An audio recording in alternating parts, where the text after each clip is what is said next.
আমার মরণ আসিবে কখন কেউ তা জানে না, আমার মরণ আসিবে কখন কেউ তা জানে না। এই দুনিয়ায় চিরজীবন কেউ তো থাকবে না, এই দুনিয়ায় চিরজীবন কেউ তো থাকবে না।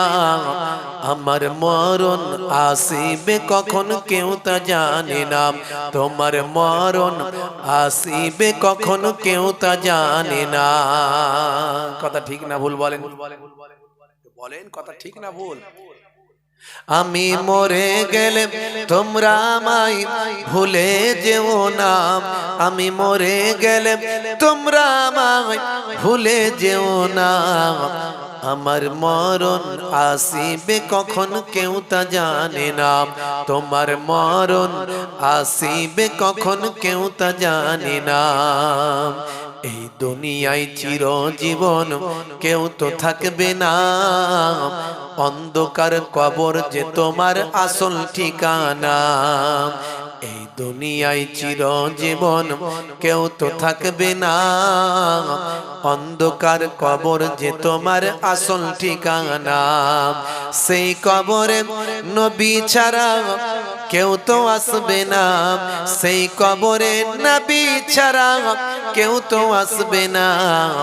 আমার মরণ আসিবে কখন কেউ তা জানে না, তোমার মরণ আসিবে কখন কেউ তা জানে না। কথা বলেন ঠিক কিনা? হে তরুণ যুবকেরা, তাহলে মরতে আপনাকে আমাকে হবে। মরবেন তো মরবেন বাবা আল্লাহ ওয়ালাদের মতো মরণ, মরবেন তো মরবেন বাবা আল্লাহর নেক বান্দা বান্দীদের মতো মরণ, মরবেন তো মরবেন বাবা আল্লাহর মাহবুব বান্দাদের মতো মরণ। হে তরুণ যুবকেরা, হে আমার বন্ধুরা শুনে রেখে দেন, ভাইরা আমার, তরুণ যুবকেরা আমার, আল্লাহর নেক বান্দাদের মতো মরলে মরিলেও মরা নহে, যদি লোকে ঘষে বাঁচিয়া কি ফল তার, যদি লোকে দোষে মরিলেও মরা নয়, যদি লোকে সুনাম করে, আর বেঁচে থেকে কি লাভ যদি লোকে দুর্নাম করে। যখন জন্ম তুমি নিয়েছিলে ভবে, তুমি মাত্র কেঁদেছিলে হেসেছিল সবে, এমন জীবন হবে করিতে গঠন, মরণে হাসিবে তুমি কাঁদিবে ভুবন। এইরকম মৃত্যু আমাদের কামনা করতে হবে। আল্লাহর ওলিরা যেইভাবে মারা গেছেন, ইজা জা আজালহুম লা ইস্তাখিরুনা সাআতা ওয়া লা ইস্তাকদিমুন, মৃত্যুর যে সময় নির্ধারণ করা হয়েছে সেই সময়ের এদিক ওদিক করা হবে না। বান্দা, তোমার কপালে যখন মওত লেখা আছে তখনই তোমাকে মরতে হবে। বেশি বেশি যদি আমরা মৃত্যুকে স্মরণ করি, আমরা অন্যায় কাজ করতে পারবো না, পাপ কাজ করতে পারবো। হে তরুণ যুবকেরা, হযরতে জিন্নুন মিসরির কথা বলি, ছোট্ট করে বলবো, লম্বা চওড়া নয়। যাকে মাছের মালিক বলা হয় জিন্নুন, জিন্নুন যাকে মাছের মালিক বলা হয়। ভাইরা আমার, তরুণ যুবকেরা আমার, হে আমার মুরব্বিয়ানেরা, তিনি একজন ছিলেন মস্ত বড় আল্লাহর ওলি, আল্লাহ ভোলা মানুষ বাবা। সর্বদা আল্লাহর ইশকে মাশগুল থাকতেন, সর্বদা আল্লাহর প্রেমে মাশগুল থাকতেন। তিনি ঘর বিরাগী মানুষ ছিলেন বাবা, জঙ্গলে জঙ্গলে আল্লাহর ইবাদতে মাশগুল থাকতেন। হে তরুণ যুবকেরা, হে আমার বন্ধুরা, হে আমার মুরব্বিয়ানেরা, শুনে রেখে দিন বাবা, হযরতে জিন্নুন মিসরিকে লোকে মনে মনে করত জিন্নুন মিসরি একজন ভাই আমার জিন্দিক মানুষ, আল্লাহ দ্রোহী মানুষ, যে আল্লাহর হুকুম ঠিক মতো মানে না। লোকে তাকে বুঝতে পারে না, আসলে তিনি ছিলেন আল্লাহর প্রেমিক, আল্লাহর ইশকে মাশগুল থাকতেন বাবা, তার কাজকর্মের সঙ্গে সাধারণ মানুষের কাজকর্ম মিলত না, কারণ তিনি ছিলেন ফানা ফিল্লাহ, আল্লাহর ইশকে ফানা হওয়া মানুষ। সর্বদা তিনি আল্লাহর ইবাদতে নিজেকে মাশগুল রাখতেন, আরো কিভাবে আল্লাহর নৈকট্য হাসিল করা যায় সেই চিন্তায় মাশগুল থাকতেন। হে তরুণ যুবকেরা, হযরতে জিন্নুন মিসরি তিনি একদিনকার ঘটনা, জঙ্গলে চলে গেলেন। বেশিরভাগই তিনি জঙ্গলে জঙ্গলে ঘুরে বেড়াতেন, আল্লাহর ইবাদতে মাশগুল করে ব্যস্ত থাকতেন। লোকে তাকে মনে করত একজন সংসার বিরাগী মানুষ। ভাইরা আমার, তরুণ যুবকেরা আমার, জঙ্গলে গিয়ে দেখলেন বাবা একজন আল্লাহর মাহবুব বান্দা নিজের পাটাকে গাছের সঙ্গে বেঁধে দিয়েছেন, নিজে ঝুলে আছেন, নিজের শরীরটাকে গাছ থেকে ঝুলিয়ে দিয়েছেন। এইভাবে নিজেকে কষ্ট দিচ্ছেন, লোকে মনে মনে করবে হয়তো অন্য কিছু। ভাইরা আমার, আল্লাহর অলিদের ভাই আমার চিন্তা ভাবনা বোঝা বড় মুশকিল, আল্লাহর অলিদের ভাবনা বোঝা বড় মুশকিল। তাদের আল্লাহর ইশকে কেমন নিজেকে মাশগুল করেন, তাদের আল্লাহর সঙ্গে ইশক বোঝা বড় মুশকিল। হে তরুণ যুবকেরা, হে আমার মুরব্বিয়ানেরা, শুনে রেখে দিন বাবা, জেনে রেখে দিন বাবা, হযরতে জিন্নুন মিসরি গিয়ে দেখেন একজন আল্লাহর নেক বান্দা নিজের শরীরটাকে গাছের সঙ্গে বেঁধে ঝুলিয়ে দিয়েছেন। এইভাবে নিজের জিসিমকে, শরীরকে তিনি কষ্ট দিচ্ছেন। হযরতে জিন্নুন মিসরি হুজুর সেই সময় সে আল্লাহর ওলি বান্দাকে গিয়ে সালাম দিলেন, তাকে সালাম দিয়ে কথা বলার চেষ্টা করলেন। সালাম দেওয়ার পরে সে আল্লাহর ওলি বান্দা বললেন, ওয়ালাইকুম আসসালাম। সালাম দেওয়া সুন্নত আর জবাব দেওয়া কি ওয়াজিব। সালাম দেওয়া সুন্নাত আর জবাব দেওয়া হলো ওয়াজিব।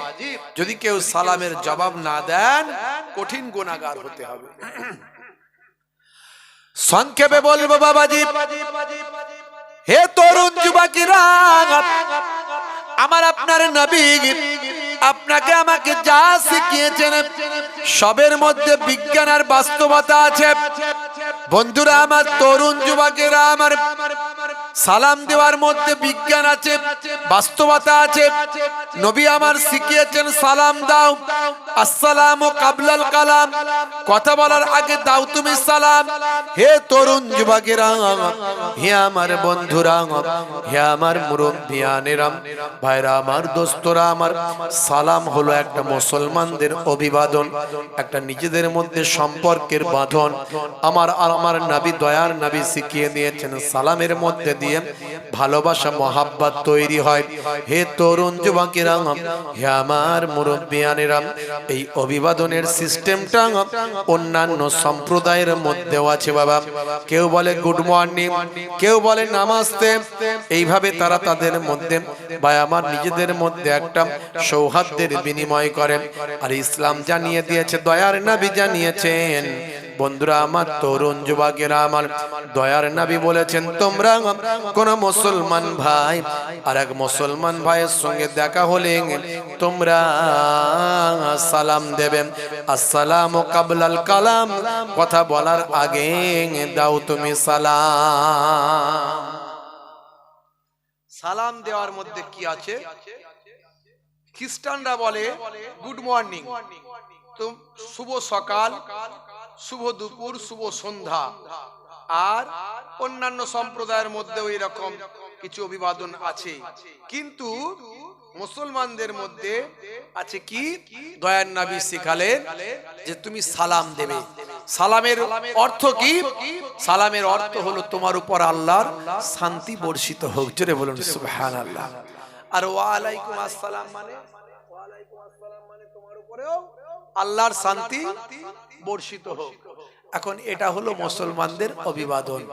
এখন যে ইংরেজরা যেটা শিখিয়েছে গুড মর্নিং, শুভ সকাল, গুড আফটারনুন, শুভ বিকাল, গুড নাইট, শুভরাত্রি, গুড ইভিনিং, শুভ সন্ধ্যা। এখন কারো পাতলা পায়খানা আর বমি যদি হয় তাকে কি বলবেন গুড মর্নিং? সকালবেলা তার খুব পাতলা পায়খানা আর বমি হচ্ছে, তাকে বলছেন গুড মর্নিং, বলবে আরে হয় ভাই ছাড় তো, আমার জন্য ব্যাড মর্নিং বল, গুড মর্নিং বলছিস কেন, আমার অবস্থা খুব খারাপ। তাহলে বাস্তবতার সঙ্গে খাপ খায় না। কিন্তু পাতলা পায়খানা, বমি, শরীর অসুস্থ, হসপিটালে যাচ্ছে, আপনি তখনও তাকে বলুন আসসালামু আলাইকুম, তোমার উপর আল্লাহর শান্তি বর্ষিত হোক। জোরে হবে না? ইসলাম যা শিখিয়েছে সবের মধ্যে বিজ্ঞান আর বাস্তবতা আছে। বলুন না আলহামদুলিল্লাহ, দরুদ শরীফ আল্লাহুম্মা।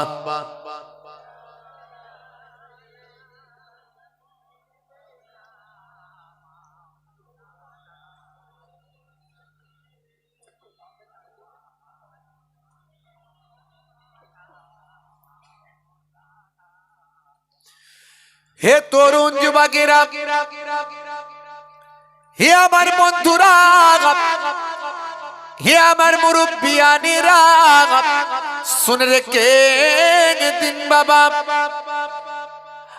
আল্লাহর নেক বান্দা হযরতে জিন্নুন মিসরি রাহমাতুল্লাহ আলাইহি সেই সময় বলেছিলেন, ও আল্লাহর নেক বান্দা, আপনি নিজের শরীরটাকে কেন কষ্ট দিচ্ছেন? গাছের সঙ্গে কেন বেঁধে আপনি ঝুলিয়ে দিয়েছেন? কেন আপনার শরীরটাকে জঙ্গলের ভিতরে কষ্ট দিচ্ছেন, যেখানে কোনো মানুষ নাই, যেখানে কোনো জীবজন্তু না, এরকম গভীর জঙ্গলের ভিতরে আপনি নিজেকে, আপনার শরীরটাকে গাছের সঙ্গে বেঁধে কেন কষ্ট দিচ্ছেন? ওই আল্লাহর ওলি বান্দা বলেছিলেন, বাবা আপনি কে বাবা? বলে আমার নাম হলো জিন্নুন, লোকে আমাকে জিন্নুন বলে ডাকে বাবা। হে তরুণ যুবকেরা, শুনে রেখে দিন বাবা, সেই সময় আল্লাহর নেক বান্দা বলেছিলেন, বাবা জিন্নুন শুনে রেখে দাও, আমি কেন আমার জিসিমকে, শরীরকে কেন কষ্ট দিচ্ছি শোনো। তার কারণ হলো আমার শরীর আমার কথা শোনে না, আমার শরীর আমার কথা শোনে না। আমি চাই আমার জিসিম, আমার শরীরটা আল্লাহর ইবাদত করুক, কিন্তু আমার জিসিম, আমার শরীর চাই বাজারে থাকতে, মানুষের ভিড়ের মধ্যে থাকতে, মানুষের সঙ্গে আনন্দ ফুর্তি করতে, মানুষের সঙ্গে সময় কাটাতে, কিন্তু আমার নফস চাই আল্লাহর ইবাদত করতে, কিন্তু আমার ভাইরা আমার রূহ চাই আল্লাহর ইবাদত করতে, কিন্তু আমার নফস আমার কথা শুনতে চায় না। আমার নফস চাই বাজারে গিয়ে মানুষের সঙ্গে সময় কাটাতে, দিনের অন্যান্য মানুষদের মতো জীবন যাপন করতে। এর জন্য আমার জিসিম আমার কথা শুনতে চায় না, আমার নফস আমার কথা শুনতে চায় না। তাই আমার নফসকে শাস্তি দেওয়ার জন্য গাছের সঙ্গে বেঁধে দিয়েছি। আমি বলেছি, হে আমার নফস, যদি তুমি আমার কথা না শোনো, তাহলে তোমাকে এর থেকেও আরো কঠিন শাস্তি দেওয়া হবে। হযরতে জিন্নুন মিসরি বলেন, হে আল্লাহর ওলি বান্দা, আহারে আপনি কত বড় আল্লাহর নেক বান্দা। সেই সময় ওই মানুষটা বলেছিলেন, হে বাবা জিন্নুন, আমাকে ওলি বান্দা বলো না। আর কারণ হলো আমি আল্লাহর দরবারে বড় চিন্তিত। আমার আল্লাহ কি আমাকে ক্ষমা করবেন? আমার আল্লাহ কি আমাকে মাফ করবেন? আমার আল্লাহ কি আমাকে কবুল করবেন? এই চিন্তায় আমি বিভোর হয়ে আছি। কারণ হলো যেমন ইবাদত করা দরকার আমি তেমন ইবাদত করতে পারি না। বন্ধুরা আমার, তরুণ যুবকেরা আমার, মুরব্বিয়ানেরা আমার, হযরতে জিন্নুন মিসরিকে বললেন, অনেক লম্বা ঘটনা, আমি লম্বা ঘটনা বলতে গেলে তো সময় চলে যাবে, আমি সেটা বলবো না, খুব ছোট্ট করে বলে দিই। বড় ঘটনা একদম, বুঝতে পারছেন? তাজকিরাতুল আউলিয়া যদি আপনারা পড়েন ভাই আমার, মূল কিতাব আপনি পাবেন, মূল কিতাব পড়তে হবে, পাবেন। বন্ধুরা আমার, তরুণ যুবকেরা আমার, হে আমার মুরব্বিয়ানেরা, হযরতে জিন্নুন মিসরিকে সে আল্লাহর ওলি বান্দা বলেছিলেন, বাবা জিন্নুন শুনে রেখে দাও, তুমি যদি ওলি আল্লাহ দেখতে চাও, ওই পাহাড়ের উপর উঠে যাও, ওই পাহাড়ের উপর উঠে দেখবেন একটা গুহা আছে। ওই গুহাতে একজন আল্লাহর ওলি বান্দা দীর্ঘ বহু বছর যাবত আল্লাহর ইবাদতে মাশগুল আছে। হে তরুণ যুবকেরা, হযরতে জিন্নুন মিসরি রাহমাতুল্লাহ আলাইহি তখন আল্লাহর ওলির সন্ধান করার জন্য পাহাড়ের উপর উঠে গিয়েছিলেন। উঠে গিয়ে দেখেন পাহাড়ের উপরে একটা গুহার ভিতরে নিজের পাটাকে বাইরে বের করে দিয়েছেন, ভিতরে বসে আছেন, পাটাকে বাইরের দিকে বের করে দিয়েছেন, আর পায়ের অর্ধেকটা তার কাটা, এই কাটা শরীরটা নিয়ে আল্লাহর ইবাদতে মাশগুল আছেন। বন্ধুরা আমার, তরুণ যুবকেরা আমার, ইয়া আমার মুরব্বিয়ানেরা, শুনে রেখে দিন বাবা, জেনে রেখে দিন বাবা, ওই আল্লাহর মাহবুব বান্দা আল্লাহর ইবাদতে মাশগুল আছেন। ওই আল্লাহর ওলি বান্দা যখন ইবাদত থেকে ফারেগ হলেন, সেই সময় হযরতে জিন্নুন তাকে সালাম দিলেন, দিয়ে বললেন, বাবা আপনি এই জায়গায় ইবাদত করছেন, আহা আপনি কত বড় আল্লাহর ওলি বান্দা। সেই সময় আল্লাহর মাহবুব বান্দা বলেছিলেন, হে বাবা জিন্নুন, আমাকে ওলি বান্দা বলো না, আমাকে ইবাদতকারী বান্দা বলো না, আমি আল্লাহর দরবারে ক্ষমা পাবো কিনা এই চিন্তায় আছি। আমি বহু বছর এখানে ইবাদত করছি, বহু বছর ইবাদত করছি, কিন্তু বাবা জিন্নুন একদিনকার ঘটনা, আমি বান্দা একজন আল্লাহর নগণ্য গোলাম, ইবাদত করছি, হঠাৎ করে এই পাহাড়ের উপর দিয়ে একজন সুন্দরী নারীর গমন শুনতে পেলাম, আওয়াজ শুনতে পেলাম। আমি চিন্তা করলাম এই গভীর জঙ্গলের ভিতরে পাহাড়ের গুহার সামনে দিয়ে কোন মহিলা চলে যায়। এই চিন্তা করে যখন আমি বাইরের দিকে বেরোলাম, আমার আল্লাহর পক্ষ থেকে আওয়াজ শুনতে পেলাম, হে আমার নেক বান্দা, হে আমার বান্দা, তোমাকে এত বছর আমি আল্লাহ কুদরতি ভাবে আহার দিয়ে, খাবার দিয়ে, পানি দিয়ে এই গুহাতে রেখেছি, তুমি আমার ইবাদত ছেড়ে একটা মহিলার পায়ের শব্দতে তুমি সরে চলে যাও, তুমি আমার ইবাদত ভুলে গেলে, আমার কাছে আমার ইবাদত ছেড়ে তুমি ফারেগ হয়ে গেলেন, একটা মহিলার পায়ের শব্দতে তুমি তোমার ইবাদত ভেঙে ফেললেন। এই ঘটনা যখন আওয়াজ শুনতে পেলাম, আমি সেদিন থেকে কান্না চালু করলাম, সেদিন থেকে আমি নিজেকে অস্থিরতার মধ্যে পতিত করলাম, সেদিন থেকে আমি ভাবতে লাগলাম, না জানি আমার ইবাদত কবুল হয় কিনা। হে বাবা জিন্নুন, শুনে রেখে দাও, আমাকে ওলি বান্দা বলো না, যদি ওলি বান্দা দেখতে চাও তাহলে এই পাহাড়ের শৃঙ্গে চলে যাও, এই পাহাড়ের শৃঙ্গে একটা গুহা আছে, সেই গুহাতে একজন আল্লাহর ওলি পাবে, দেখবে বাবা তিনি হলেন ওলির মতো ওলি। বাবা জিন্নুন, আমাকে ওলি বান্দা বলো না, কারণ আমি আল্লাহর দরবারে বড় অন্যায় করে ফেলেছি, আমি আল্লাহর ইবাদত থেকে হঠাৎ করে নিজেকে, আমি আল্লাহর ইবাদত থেকে ফারেগ হয়ে গিয়েছি, আমি একটা অন্যায় কাজ করে ফেলেছি, এই চিন্তায় আমি বিভোর আছি। বন্ধুরা আমার, তরুণ যুবকেরা আমার, হযরতে জিন্নুন মিসরি রাহমাতুল্লাহ আলাইহি সেই সময় বললেন, তাহলে ঠিক আছে, পাহাড়ের উপরে উঠবো। পাহাড়ের উপরে উঠতে গিয়ে দেখলেন অনেক উঁচু, উঠতে পারলেন না, ফিরে চলে এলেন।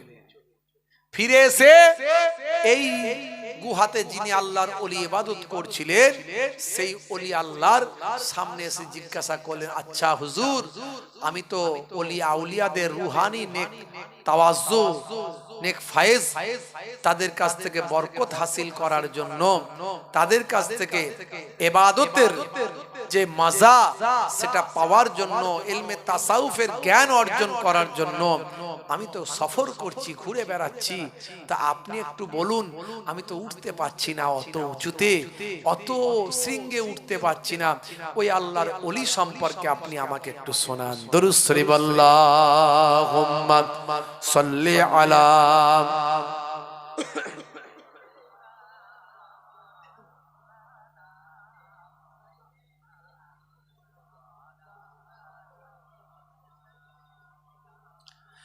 হে তরুণ যুবকেরা, হে আমার বন্ধুরা, হে আমার মুরব্বিয়ানেরা, শুনে রেখে দিন বাবা, এই আল্লাহর ওলি বান্দা তখন পাহাড়ের শৃঙ্গের আল্লাহর ওলি বান্দার মা সম্পর্কে বলছেন, হে বাবা জিন্নুন, তবে শোনো ওলিদের আল্লাহ কি দরজা দিয়েছেন, কি মর্তবা দিয়েছেন, শুনে রেখে দাও।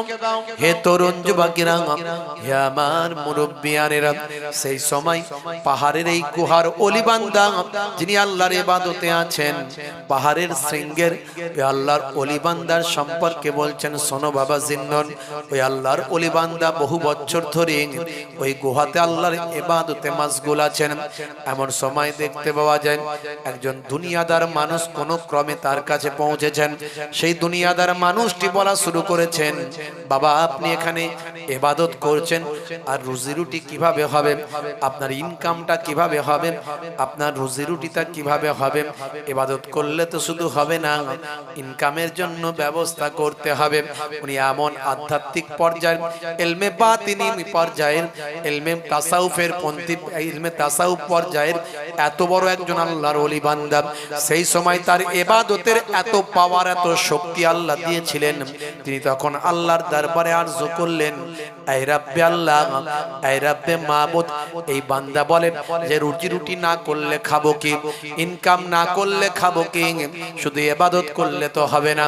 মাবুদ আল্লাহ, আয় আমার রব, আয় আমার স্রষ্টা, আমি তোমার কাছে আরজু করি, তোমার কাছে জানাই, তোমার কাছে বড় আরজু করি, তুমি যদি আমাকে গায়েবী ভাবে তুমি যদি আমাকে তোমার পক্ষ থেকে রুজি না দাও, আমি দুনিয়ার কোনো খাদ্য আহার করব না।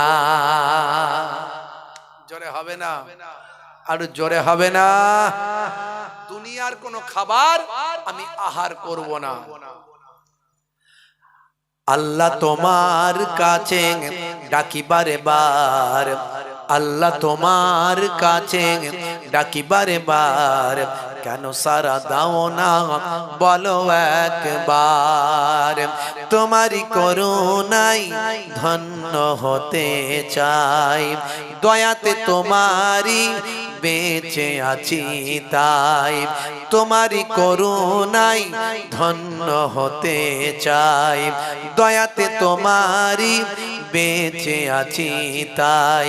করুণা তোমার ও গো মাবুদ করো, আমি যে অসহায় ডাকি বারে বার, আল্লাহ তোমার কাছে ডাকি বারে বার, কেন সারা দাও না বলো একবার। জোরে হবে না? আর জোরে হবে না? ওগো খোদা কত করুণা তোমার, ওগো খোদা কত করুণা তোমার, আমি যে গোলাম তোমার, তুমি রব আমার। হে তরুণ যুবকেরা, হে আমার বন্ধুরা, হে আমার মুরব্বিয়ানেরা, সেই সময় এই আল্লাহর ওলি বললেন, বাবা জিন্নুন, হে বাবা জিন্নুন, শুনে রেখে দাও। ওই আল্লাহর ওলি বান্দা যখন আল্লাহর দরবারে আরজু করলেন, মাবুদ আল্লাহ, তুমি যদি তোমার পক্ষ থেকে আমাকে আহার না দাও, আমি ওয়াদা করছি আমি দুনিয়ার কোনো খাবার খাবো না। এই বলে যখন তিনি ইবাদতে মাশগুল হলেন, আমার আল্লাহর সহ্য করতে পারলেন না গো। ও বাবা জিন্নুন, শুনে রেখে দাও, আমার আল্লাহ তার গুহার মধ্যে তার হাতের কাছে একটা মৌমাছির চাক বানিয়ে দিলেন।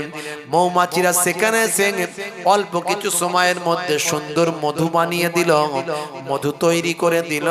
আর আল্লাহর ওলি বান্দা যখনই ক্ষুধা লাগে ওই মধু থেকে হাত বাড়িয়ে মধু খান, মধু খেয়ে খেয়ে আল্লাহর ইবাদত করে। জোরে হবে না? আরে জোরে হবে না? ওগো খোদা কত করুণা তোমার, আমি যে গোলাম তোমার, তুমি রব আমার। ওগো খোদা কত করুণা তোমার, আমি যে গোলাম তোমার, তুমি রব আমার। তোমারই দয়াতে ডুবেছি আমি, তোমারই করুণা দেখেছি আমি, তোমারই দয়াতে ডুবেছি আমি, তোমারই করুণা দেখেছি আমি, মৌমাছি মধু আনে দেয় তুলে অলির পানে, মৌমাছি মধু আনে দেয় তুলে অলির পানে। ওগো প্রভু দয়া করো, তুমি যে আমার আল্লাহ, তোমার কাছে ডাকি বারে বার, কেন সারা দাও না বলো একবার। আল্লাহ তোমার কাছে ডাকি বারে বার, কেন সারা দাও না বলো একবার। হুসাইনি ডাকে তোমায় ডাকে বারবার। জোরে হবে না, জোরে হবে না।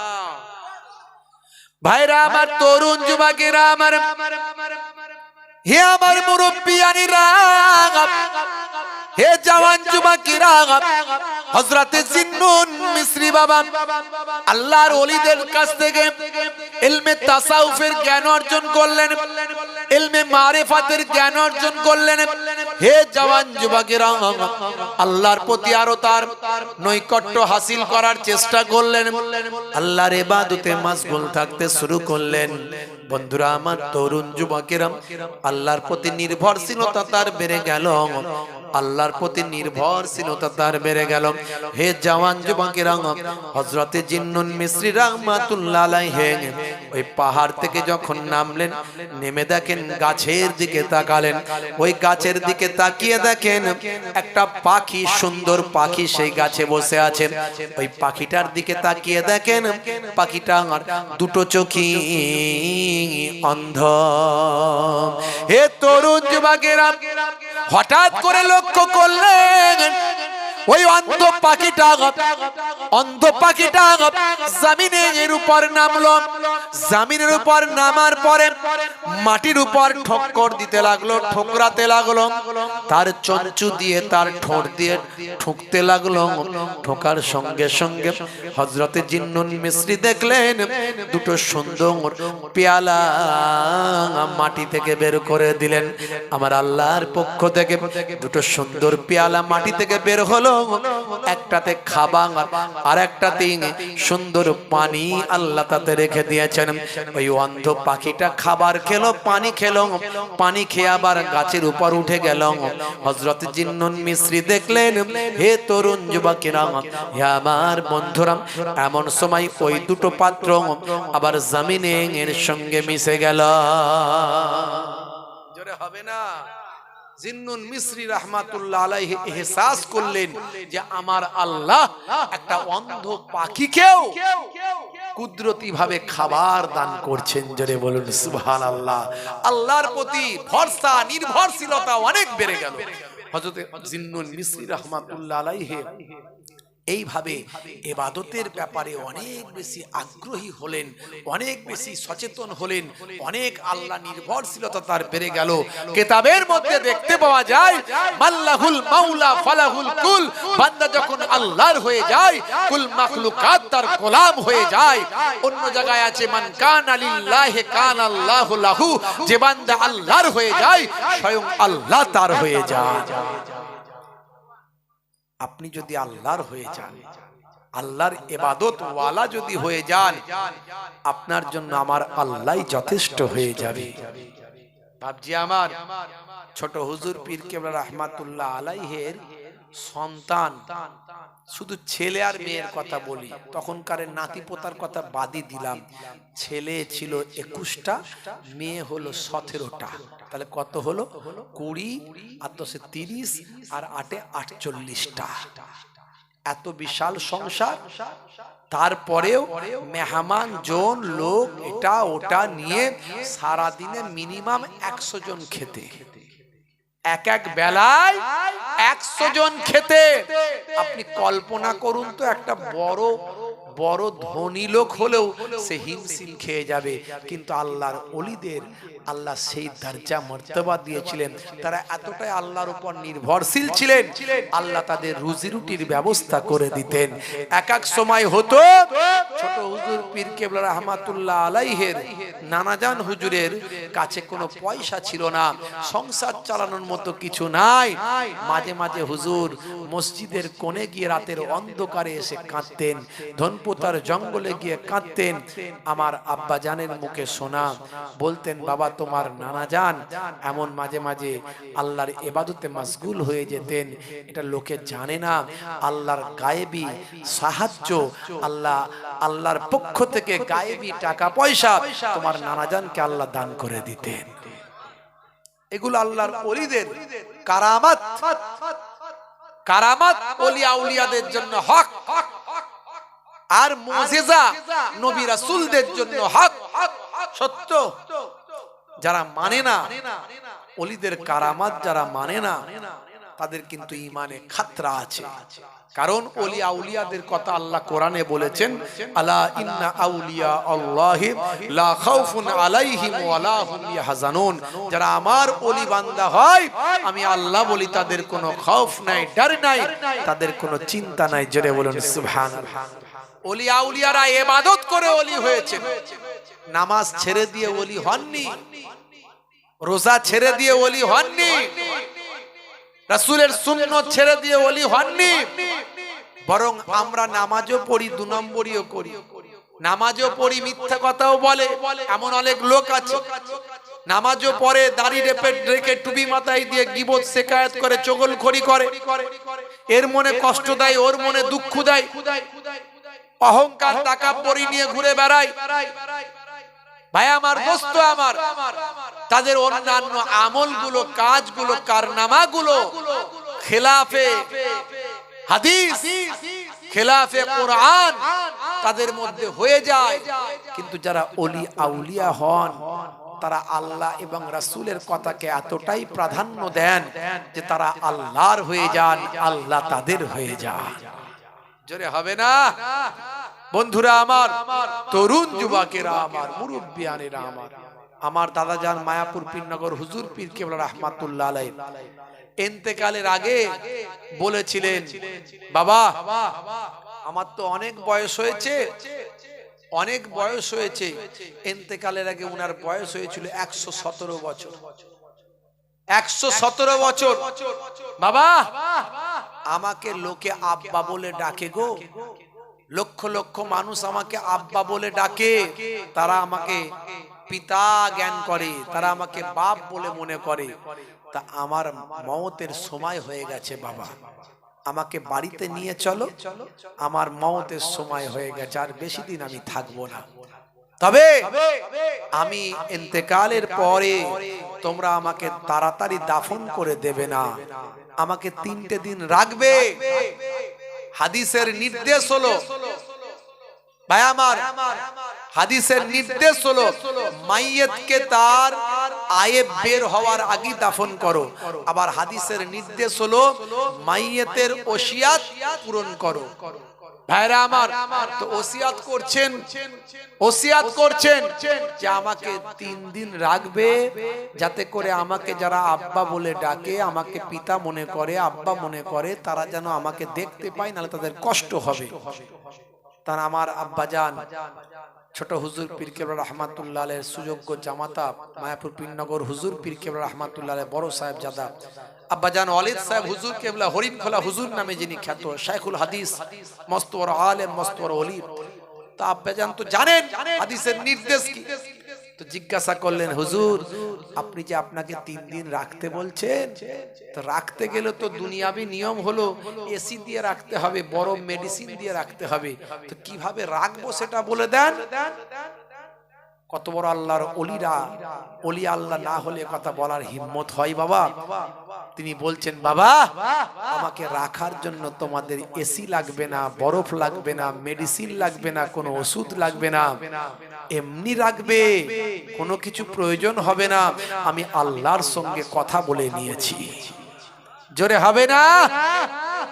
লক্ষ লক্ষ মানুষ সাক্ষী, ওপেন রাখা হয়েছিল, দরজা জানালা খুলে দিয়ে। 3 দিন ধরে যারা দেখেছেন তারা জানেন। তা আল্লাহর ওলিরা এই পর্যায়ে এসেছেন কেন? তারা আল্লাহর ইবাদত করে আল্লাহর নৈকট্য হাসিল করেছেন। জোরে বলুন সুবহানাল্লাহ। বুঝতে পারছেন ভাইরা আমার? সেই নৈকট্য হাসিল আপনাকে অন্তত করতেই হবে কিছুটা হলো। ফরজ ইবাদত গুলো আপনি ছাড়তে পারেন না, আপনি নামাজ ছেড়ে দিতে পারেন না, আপনি সামনে রমজান মাসে রোজা আসছে ছেড়ে দিতে পারেন না। হে তরুণ যুবকেরা, হে আমার বন্ধুরা, হে আমার মুরব্বিয়ানেরা, শুনে রেখে দিন বাবা, জেনে রেখে দেন, নামাজের সময় হলে আপনি নামাজকে বলতে পারেন না আমার কাজ আছে, বরং কাজকে বলবেন হে কাজ আমার নামাজ আছে। বন্ধুরা আমার, তরুণ যুবকেরা, আমার আল্লাহ কোরআন মাজিদে বহু জায়গায় নামাজের কথা বলেছেন। নামাজ পড়া আপনার জন্য ফরজ করা হয়েছে। আফজালুল ইবাদাতে ইবাদাতুস সালাত, সমস্ত আফজাল ইবাদতের মধ্যে সর্বাপেক্ষা শ্রেষ্ঠ ইবাদত হলো সালাত। সেই নামাজ আপনি ছেড়ে দেবেন না বাবা। সামনে রমজানের রোজা আসছে, সামান্য অম্বল গ্যাস, অম্বল পেটে যন্ত্রণা বলে রোজা ছাড়া আর হুকুম আপনার নাই নামাজের। তবে নামাজ যদি একান্ত মিস হয়ে যায়, কাজা হয়ে যায়, তার কাজা নামাজ 2 রাকাতের পরিবর্তে 2 রাকাত হবে, 4 রাকাতের পরিবর্তে 4 রাকাত হবে। কিন্তু একটা যদি রোজা ইচ্ছাকৃতভাবে কেউ ছেড়ে দেয়, একটা যদি রোজা ইচ্ছাকৃতভাবে কেউ ছেড়ে দেয়, ত্যাগ করে দেয়, তার মার্সি বলা হয়েছে, তার রিমেডি বলা হয়েছে, কাজা বলা হয়েছে, পর পর 60 খানা 60 রোজা রাখতে হবে। এই 60টার মধ্যে যদি আবার একটা কেউ ছেড়ে দেয়, তাহলে আবার তার ঘাড়ে 60টা চেপে যাবে। অর্থাৎ সারা জীবন রোজা রাখলেও একটা ফরজ রোজা হক আদা করা যাবে না। হে তরুণ যুবকেরা, হে আমার বন্ধুরা, হে আমার মুরব্বিয়ানেরা, শুনে রেখে দিন বাবা। হযরতে জিন্নুন মিসরি রাহমাতুল্লাহ আলাইহি এত বড় আল্লাহর ওলি বান্দা হয়ে গিয়েছিলেন।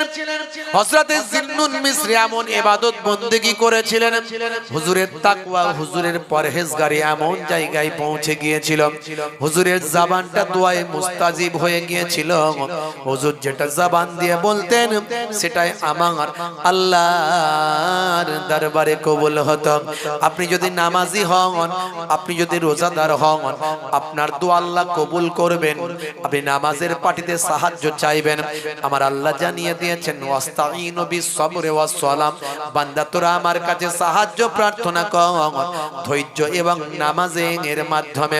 হে তরুণ যুবকেরা, হে আমার বন্ধুরা, হে আমার মুরব্বিয়ানেরা, শুনে রেখে দিন বাবা। হযরতে মুসা কালিমুল্লাহ বলেন, আল্লাহ আপনি আমার সঙ্গে কালাম করেন আর কারো সঙ্গে কি কালাম করেন?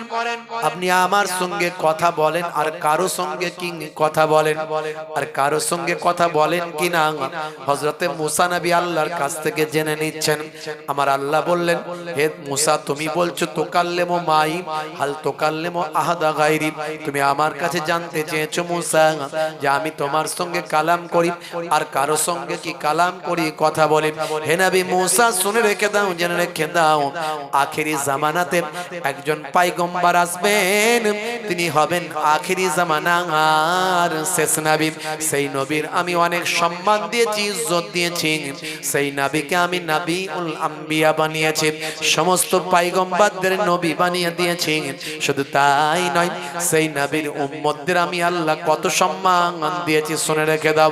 হে নবী মুসা, সেই নবীর উম্মত যখন সিজদায় পড়ে যাবে, সালাতে যখন দাঁড়িয়ে যাবে, সালাতে গিয়ে যখন সিজদায় গিয়ে আমি আল্লাহর সঙ্গে কথা বলবে, সুবহান রাব্বিয়াল আলা যখন বলবে, হে নবী মুসা শুনে রেখে দাও, সে আখিরি জামানার পয়গম্বরের সালাতটা আমার সঙ্গে ডাইরেক্ট কথা হবে।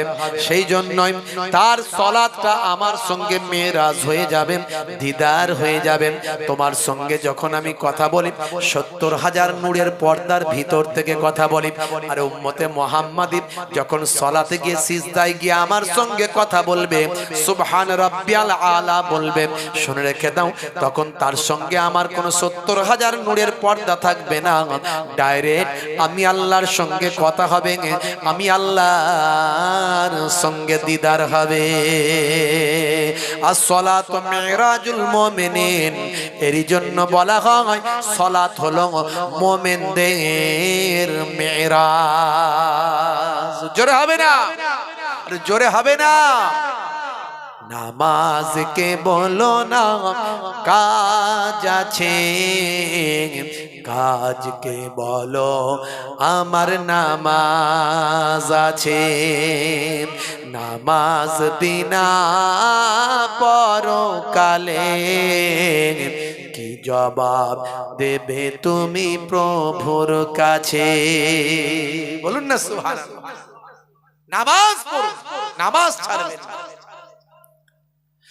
হে তরুণ যুবকেরা, যদি আপনি নামাজটা ৫ ওয়াক্ত পড়েন, রমজানের রোজাটা আপনি রাখেন, নবীর সুন্নত অনুযায়ী চলার চেষ্টা করেন, হালাল খাদ্য খান, হালাল রুজি রুটি তালাশ করেন, হালাল ভাবে জীবন যাপন করার চেষ্টা করেন, ইনশাআল্লাহ আমি আপনাদের ভাই আপনাদের কথা দিয়ে গেলাম, এটা আমার কাছে পরীক্ষিত। আপনি সিজদায় গিয়ে আল্লাহর কাছে কাঁদবেন, একদিন কান্নার পরে আপনার দোয়া কবুল হয়নি, দ্বিতীয় দিন কাঁদবেন সিজদায় গিয়ে, দ্বিতীয় দিন কান্নার পরে আপনার দোয়া কবুল হয়নি, তৃতীয় দিন কাঁদবেন আল্লাহর দরবারে, সিজদায় গিয়ে কাঁদবেন, কাঁদতে কাঁদতে একটা পর্যায়ে আপনি পৌঁছে যাবেন, সে সময় দেখবেন আমার আল্লাহ আর সহ্য করতে পারলেন না, আমার বান্দা আমার দরবারে এত কান্না কাঁদে, আমি আল্লাহ কেমন করে তাকে ফিরিয়ে দিতে পারি? আমার আল্লাহ আপনার কান্নাকে কবুল করে আপনার দোয়াটা কবুল করে নেবেন। হে তরুণ যুবকেরা, হে আমার বন্ধুরা, হে আমার মুরব্বিয়ানিরা, শুনে রেখে দিন বাবা, হযরতে জিন্নুন মিসরি রাহমাতুল্লাহ আলাইহি হুজুরের দোয়াটা আল্লাহর দরবারে দোয়াই মুস্তাজিব ছিল। যখনই হুজুর দোয়া চাইতেন তখনই কবুল হতো। রাস্তা দিয়ে যাচ্ছেন, সামনে একটা দরিয়া পড়েছে, একটা নদী পড়েছে, নদী পার হওয়ার জন্য হুজুর অপেক্ষা করলেন। একটা নৌকা এলো, সেই নৌকায় হুজুর এক ধারে বসে বললেন, একটা জাহাজ এলো, জাহাজ, পানি জাহাজ, ভাই আমার পানির বড় নৌকা। সেই নৌকাতে হুজুর এক কোণাতে বসে বললেন, সেই নৌকায় অনেক ধরনের মানুষ উঠেছে বাবা, তার মধ্যে কিছু বণিক সম্প্রদায়ের মানুষ উঠেছে, বণিক ব্যবসায়ী। একজন ব্যবসায়ীর একটা পাথর, ভাই আমার একটা ডায়মন্ড, হিরে পাথর, একটা ডায়মন্ড পাথর, মূল্যবান পাথর একটা হারিয়ে গেছেন। সেই সময় ভাই আমার দোস্ত আমার জিন্নুন মিসরি কিন্তু আল্লাহওয়ালা মানুষ, দুনিয়ার কোনো লোভ লালসা, দুনিয়ার কোনো চিন্তা ভাবনা তার কিছু নাই, তিনি আল্লাহর ইবাদতে সর্বদা মাশগুল থাকেন, তার চেহারাটা উস্কো খুস্কো হয়ে আছে, আল্লাহ ভোলা মানুষ বাবা, আল্লাহর ইবাদতে মাশগুল, দুনিয়ার কোনো রং তামাশা সৌন্দর্যের প্রতি তার কোনো আকর্ষণ নাই, তার কোনো লোভ লালসা নাই, এক কোণে চুপটি মেরে চাদর টাঙা গায়ে দিয়ে বসে আছেন। হে তরুণ যুবকেরা, হে আমার বন্ধুরা, হে আমার মুরব্বিয়ানিরা, শুনে রেখে দিন বাবা, এমন সময় দেখতে পাওয়া যায় ওই বণিকটার একটা মতি হারিয়ে গেছে। সেই মতি হারানোর কারণে বণিক চিন্তা করলো আমার মতিটা কে নিতে পারে। জিন্নুন মিসরিকে সে পাগল ভাবলো, একজন পাগল ভেবে তাকে বললে, এই পাগল, তুমি আমার মতি নিয়েছো, ফেরত দাও। হযরতে জিন্নুন মিসরি বললেন, না বাবা, আমি তোমার কোনো কিছু নিই না। এমন সময় হযরতে জিন্নুন মিসরি একেবারে সাদা মাটা মানুষ, দুনিয়া ভোলা মানুষ, এক কোণে বসেছিলেন। ওই বাবা বণিক তাকে মারতে লাগলো, বণিক কটূক্তি করতে লাগলো, অট্ট হাসি লোকে হাসতে লাগলো, তার প্রতি পরিহাস করতে লাগলো, ঠাট্টা বিদ্রুপ করতে লাগলো, আল্লাহর ওলি বান্দাকে মারতে লাগলো, আঘাত করতে লাগলো। সেই সময় এই পজিশন, এই পরিস্থিতি চলতে চলতে একটা এমন পরিবেশ তৈরি হলো, সেই সময় হযরতে জিন্নুন মিসরি আর সহ্য করতে পারলেন না, সহ্যের সীমা অতিক্রম করলো, আর থাকতে না পেরে হযরতে জিন্নুন মিসরি আল্লাহর দরবারে জানিয়ে দিল। জোরে হবে না? আরে জোরে হবে না? আমি আমার কবিতায় মাঝে মাঝে একটু ভাঙাচোরা কবি তো একটু লিখেছি সেই কথাটা। খেলো গজন্য দরিয়াতে মার, আল্লাহ ডাক দিলে কাঁপে থর থর। খেলো গজন্য দরিয়াতে মার, আল্লাহ ডাক দিলে কাঁপে থর থর। আল্লাহ তোমার কাছে ডাকি বারবার, কেন সারা দাও না বলো একবার। খেলো গজন্য দরিয়াতে মার, খেলো গজন্য দরিয়াতে মার, আল্লাহ ডাক দিলে কাঁপে থর থর। মাছেরা মতি আনে, মাছেরা মুখে করে মতি এনে দেয়, মাছেরা মুখে করে মতি এনে দেয়, তাই দেখে বণিক ইমানে এনে নেয়। এ তরুণ যুবকেরা, হে আমার বন্ধুরা, হযরতে জিন্নুন মিসরি রাহমাতুল্লাহ আলাইহি সেই সময় আল্লাহ বলে একবার আওয়াজ দিলেন, দেওয়ার সঙ্গে সঙ্গে দরিয়ার ধারের ভাই আমার যত মাছ ছিল, আল্লাহর কুদরতি ক্ষমতা এক একটা মতি নিয়ে দরিয়ার কিনারা ভাই আমার ওই নৌকার কিনারে এসে হাজির হলো। হযরতে জিন্নুন মিসরি তাদের মুখ থেকে একটা মতি নিয়ে বললেন, এই নাও বাবা বণিক, তোমার মতিটা তুমি নিয়ে নাও।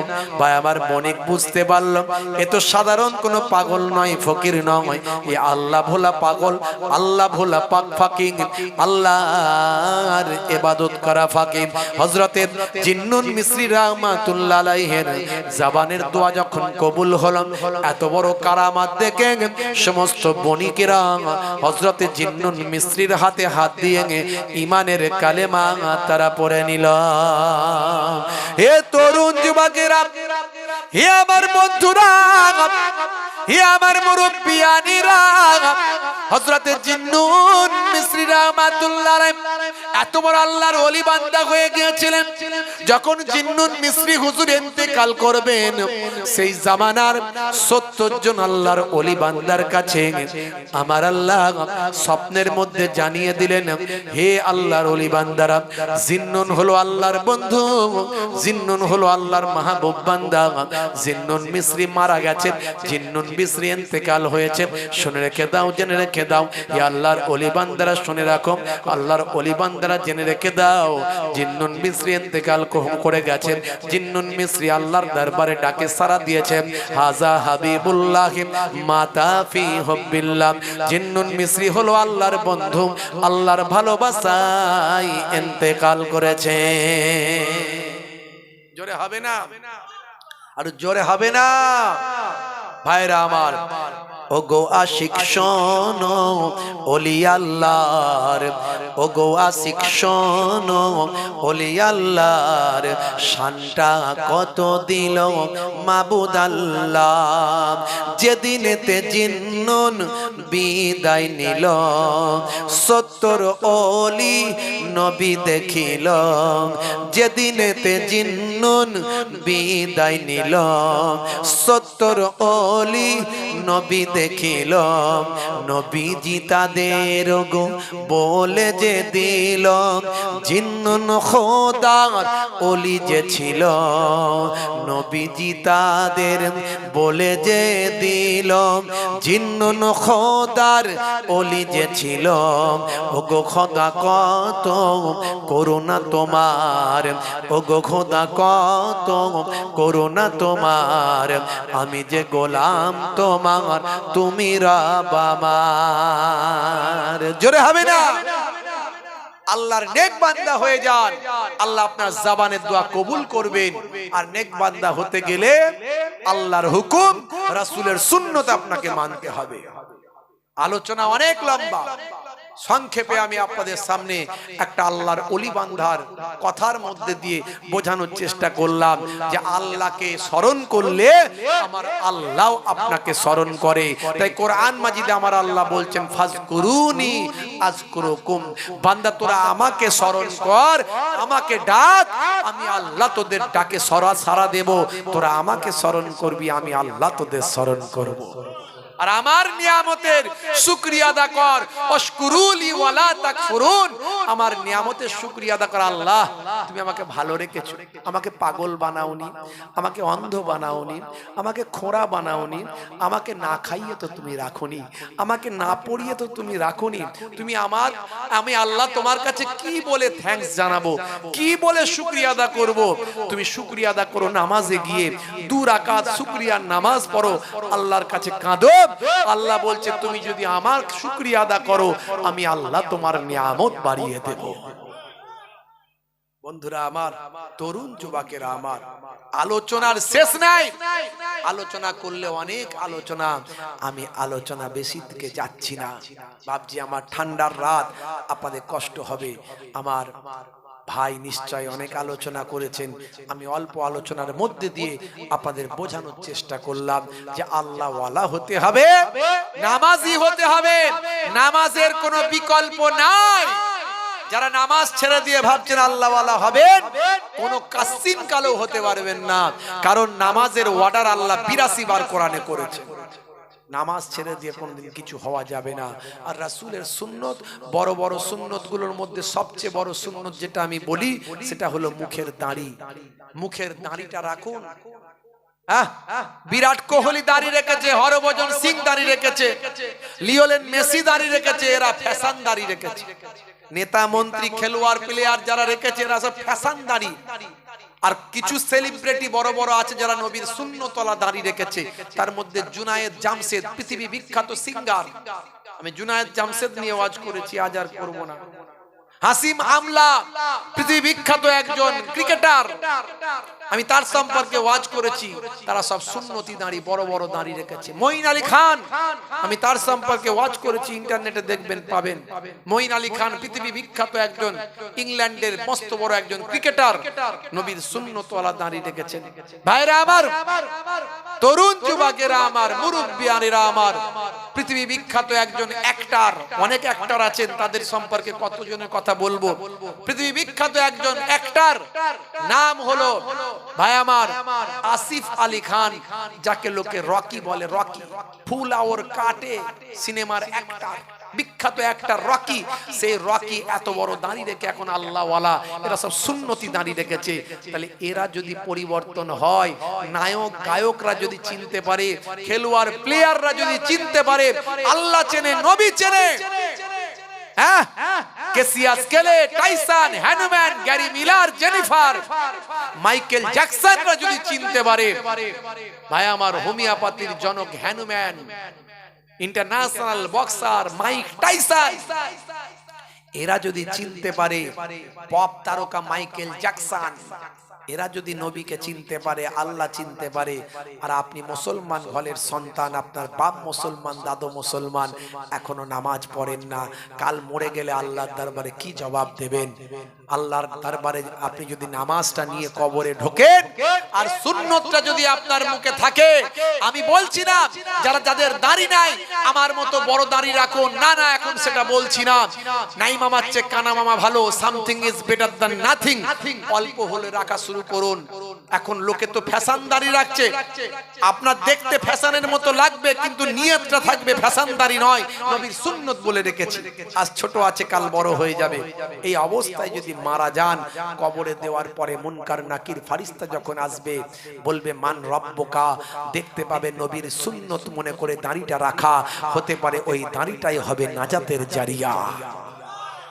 অনেক ছেলেরা বলে হুজুর আপনার কথায় আমি মোটিভেট হয়ে নামাজটা পড়ছি, দাড়িটা রেখেছি, তাস খেলা বন্ধ করেছি, আমি অন্যায় কাজগুলো বন্ধ করেছি, কানে দুল পড়তাম, আজকে একজনকে ভাই আমার কানে দুল পড়েছিল, আজকে হাতে বালা পড়েছিল, সঙ্গে সঙ্গে তাকে ধরেছি। আমার এগুলো সহ্য হয় না বাবা, কারণ আমি তো অনেক রিপোর্ট পাই, আমাকে লোকে বলে হুজুর এই দুল পরা, কানে দুল পরা, আপনার হাতে বালা পরা, চেন পরা, সোনার আংটি, সোনার চেন, হ্যাঁ রূপোর চেন, সব হারাম। রূপা পুরুষদের জন্য 4 আনা ছাড় দেওয়া আছে, 4 আনা। এই যে আমার হাতে আছে 4 আনা, এটুকু ছাড়, এর বেশি রূপা পুরুষদের জন্য, রূপা সোনা সব হারাম। সোনা তো হারামি, রূপা 4 আনা ছাড়, এর বেশি নয়। মহিলারা যত খুশি পরবেন। এর মধ্যেও সায়েন্স আছে, বিজ্ঞান আছে, আমি বলেছি শুনে নেবেন। এর মধ্যে হরমোনাল যে ফ্যাকশন আছে, এই হরমোনাল যে ফিগার আছে পুরুষ আর মহিলাদের আলাদা, তো আমি এর মধ্যে বিজ্ঞান সায়েন্স খুঁজে পেয়েছি, সেটা আপনাদের মাঝখানে আমি বলেছি, আরো বিস্তারিত বলেছি অনেক কিছু। ভাইরা আমার, তো এই নবীর সুন্নত গুলোকে মেনে চলুন। আজ থেকে দুটো কাজ মেনলি করুন, সেটা হলো 5 ওয়াক্ত নামাজ ছাড়বেন না। বলুন ইনশাআল্লাহ, বলুন ইনশাআল্লাহ। আজ থেকে ওয়াদা করুন, কাজা হলে কাজা পড়বো, দাঁড়িয়ে নামাজ পড়তে না পারলে মাটিতে বসে নামাজ পড়বো, কিন্তু নামাজ ছাড়বো না। আর রাসূলের সুন্নত, মুখের দাড়িটা রাখবো, কাটবো না। এই দুটো জিনিস করুন। ইন্না সলাতা তানহা আনিল ফাহশাই ওয়াল মুনকার, নিশ্চয় নামাজ তোমাকে অশ্লীলতা, অন্যায় থেকে বাঁচাবে। আপনার 70-80% অন্যায় অপরাধ আপনার কাছ থেকে সরে চলে যাবে। আস্তে আস্তে দেখবেন আপনার জবানের দোয়া কবুল হতে থাকবে। ভাইরা আমার, যাই হোক, আপনাদের খেদমত থেকে বিদায় নেব। দোয়া রাখবেন। ঠান্ডার রাত, আর বেশি সময় আমি বাড়াচ্ছি না, এমনি প্রায় 1টা বেজে গেছে। একটুখানি আপনাদের কাছে এই পাক মাহফিলের জন্য সাহায্য সহযোগিতা চাইবো। আগামী বছর এই জান্নাতের বাগানের জন্য একটু সাহায্য সহযোগিতা আপনারা যেমন করেন এবছরে আপনারা করবেন। আমার আল্লাহর কোরআন বলেছে, মান জাআ বিল হাসানাতে ফালাহু আসরু আমসালিহা, বান্দা তুমি 1টা হাসানা করবে, আমি আল্লাহ 10টা জাযা বদলা দেব। জোরে বলুন সুবহানাল্লাহ। জোরে হবে না সুবহানাল্লাহ? এক দিলে 10 পাবেন, এটা আল্লাহর ওয়াদা। আল্লাহর ওয়াদা কখনো মিথ্যা হবে? এই কমিটির ছেলেরা খাতা ফাতা নিয়ে চলেছে কই? আল্লাহর ওয়াদা কখনো মিথ্যা হবে? বলেন, মিথ্যা হবে? হবে না। আপনারা আগের বছর দিয়েছেন, ইনশাআল্লাহ আমার বিশ্বাস, আলহামদুলিল্লাহ আমার বিশ্বাস, আল্লাহ আপনাদের জাযা বদলা দিয়েছে, আরো দেবে। হাদিসে কুদসির মধ্যে এসেছে, একের বদলে 10, একের বদলে 100, একের বদলে 700, একের বদলে বেহিসাব আল্লাহ মালে মালামাল করে দেবেন। জোরে বলুন আলহামদুলিল্লাহ।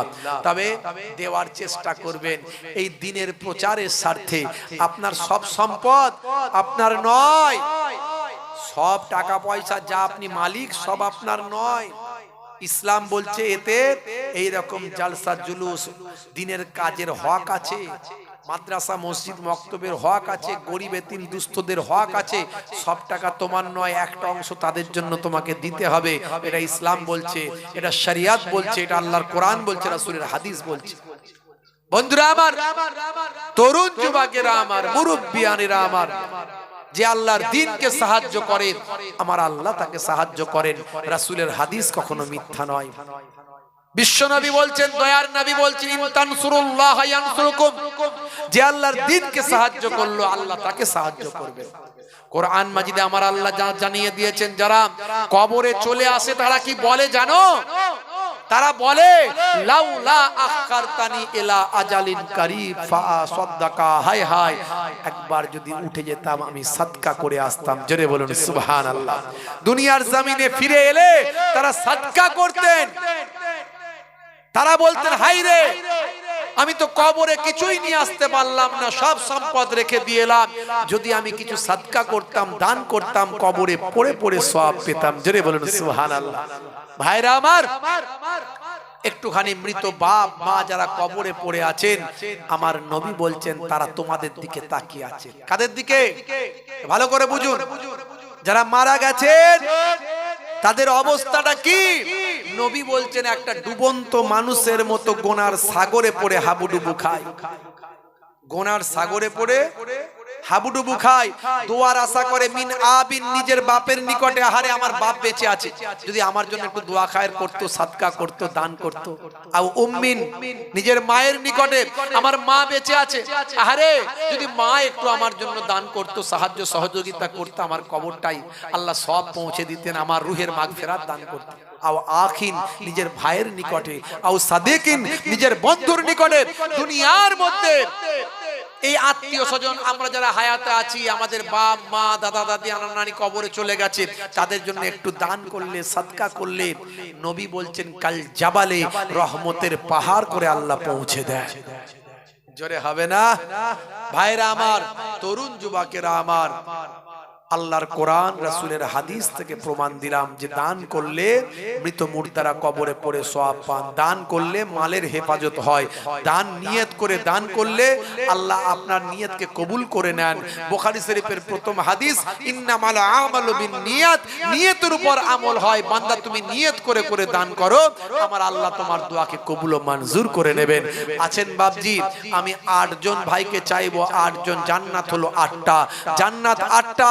আগামী বছর এই জান্নাতের বাগানে সাহায্য করলে আল্লাহ আপনার দুনিয়া আখেরাতে কামিয়াবি দেবেন। আছেন 8 ভাই, 1001 টাকা করে হাত তুলতে পারেন, যিনি প্রথম হাত তুলবেন আল্লাহ তাকে ডবল সওয়াব দেবেন।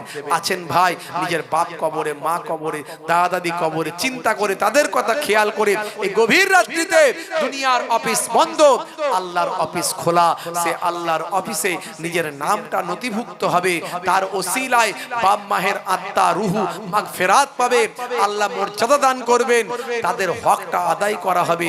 তারা কবরে পড়ে পড়ে তারা আপনার জন্য তাকিয়ে আছে, তাদের রূহ আপনাদের দিকে তাকিয়ে আছে, যদি একটু আপনারা দান করেন, সাদকা করেন, তাদের রুহের আল্লাহ মাগফিরাত দেবেন। আছেন 1001 টাকা, যিনি প্রথম হাত তুলবেন আল্লাহ ডবল সওয়াব দেবেন। আমার মুহতারাম হযরত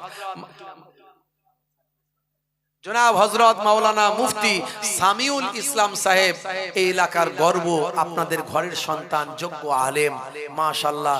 আমার ভাই জনাব হযরত মুহতারাম মাওলানা মুফতি সামিউল ইসলাম সাহেব, তিনি নিজে প্রথম, তিনি তো বোঝেন যে সাদকার কি মর্যাদা, সাদকার কি দান, আলেম মানুষ, তিনি প্রথমেই নিজের নামটা নথিভুক্ত করলেন, 1001 টাকা ওয়াদা করলেন। জোরে বলুন না আলহামদুলিল্লাহ, জোরে হবে না আলহামদুলিল্লাহ, নারে তাকবীর, নারায়ে তাকবীর, দোয়া আল্লাহুম্মা আমিন।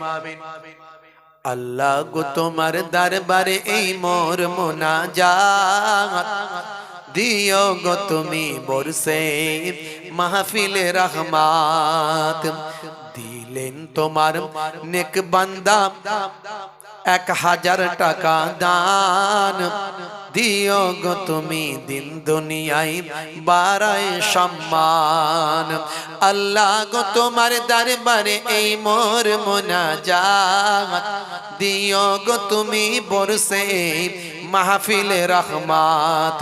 মাহবুদ আল্লাহ দানকে কবুল করে নিন, দো জানে দিন, হায়াতকে দারাজ করে দিন, শরীরকে সুস্থ রেখে দিন। আমার মুহতারাম মাওলানা সাহেব, আপনার আলেম বান্দার হায়াত দারাজ করে দিন, এলেমে বরকত দেন, শরীরকে সুস্থ রাখুন, ছেলে মেয়ে আলা ওলাদদের উচ্চ শিক্ষায় শিক্ষিত করে দেন। যে নিয়ত করে দান করলেন, নিয়তকে কবুল করুন। আমার আল্লাহ, আমার মাবুদ, ইন্নাহু আলিমুম বিজাতিস সুদূর, তুমি তো অন্তরের খবর রাখো মাবুদ। তুমি জিন্দাকে মুর্দা করতে পারো, মুর্দাকে জিন্দা করতে পারো, ধনীকে গরিব, গরিবকে ধনী বানাতে পারো। তুমি মাবুদ আল্লাহ, সবকিছুর উপর তোমার ক্ষমতা। ইন্নাহু আলিমুন, ইন্নাহু আলিমুন, তুমি সবই জানো, সবই বুঝো, সামিউন বাসির, তুমি সবই জানো। মাবুদ আল্লাহ, তোমার সব ক্ষমতা, তুমি সমস্ত ক্ষমতার উপর তুমি ক্ষমতাবান। আমার মাবুদ আল্লাহ, আমার স্রষ্টা আল্লাহ, আমার রব আল্লাহ, আমার ভাইজান যে নিয়ত করে দান করেছে, নিয়তকে কবুল করে নিন, দো জানে দিন, হায়াতকে কিসমত দারাজ করে দিন, কাজে কারবারে শিক্ষায় বরকত দান করুন, ইলমে বরকত দান করুন, বাড়িতে রহমত নাজিল করুন, জমিনি মুসিবত জমিনে দাফন করে দিন, আসমানি মুসিবত আসমানে তুলে নিন। বাপ মা দাদা দাদি নানি যারা হায়াতে আছেন হায়াত দিন। মাবুদ আল্লাহ, বাকিরা যারা দান করবো কি করবো না চিন্তা করছে, তাদের দান করার তৌফিক দেন।